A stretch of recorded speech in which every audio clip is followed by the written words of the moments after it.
The rebellion took place. In the midst of that, Reverend Torres was walking here trying to create a place of peace and engagement and challenging police brutality.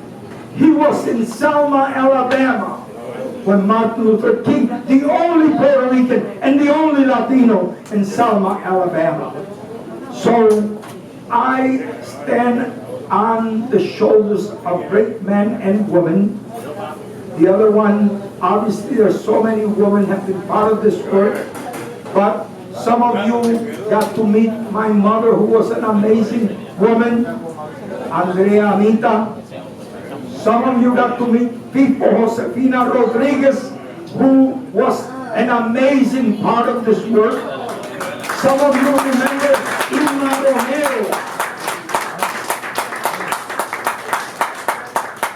But I think for us to really get a bigger picture, we have to think about a Carmen Valentin. Carmen Valentin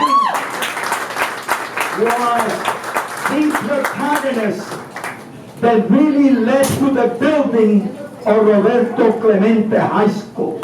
There would be no Roberto Clemente without her sacrifice and her commitment. But I would be equally remiss if I didn't say that much of our work was informed by the commitment and the sacrifices of my brother Oscar Lopez.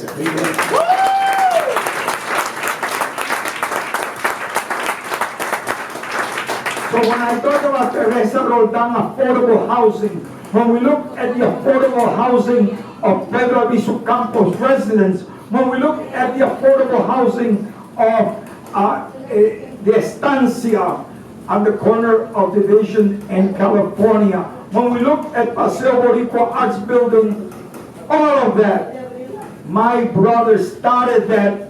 He was the founder of Bickerdike when NCO created Bickerdike, and he was one of the organizers of the Northwest Community Forum. So I take the privilege of doing this because I think today you're going to hear from three amazing women. And I want to make sure that you understand that the history of Puerto Rico, to talk about the history of Puerto Rico from 1898 to the present, is to talk about a colonial experience. But to talk about the history of Puerto Rico from 1898 to the present is to talk about a history of resistance. And I would call your attention to two amazing works that at some point all of you should read.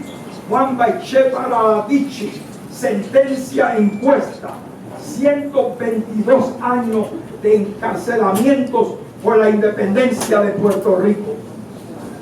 122 years of being in prison or as a political prisoner for Puerto Rican independence. He's documented in this almost all of our political prisons. Okay? And then another work by Luis Nieves Falcón from 1898 to 1998, Un siglo de represión política.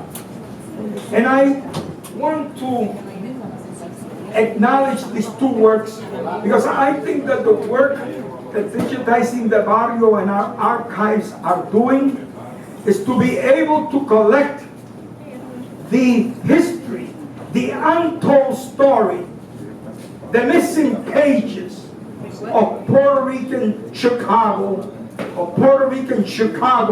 from the vantage point of resistance against colonialism. And most of our history books today, including by some very new professors and scholars, leaves this history out. And it is important for us to reclaim that history. And one of the ways we're going to do that is through the efforts of digitizing the Barrio and our archival project. And by the way, in the next few years, you're going to see an amazing building at 25, 35, 33, and 35, a 3-floor building that will only be the archives of the National Museum of Puerto Rican Arts and Culture, where our collection will be forever present. So, today, I don't want to take a lot of time, so I want to make sure that I want to welcome to this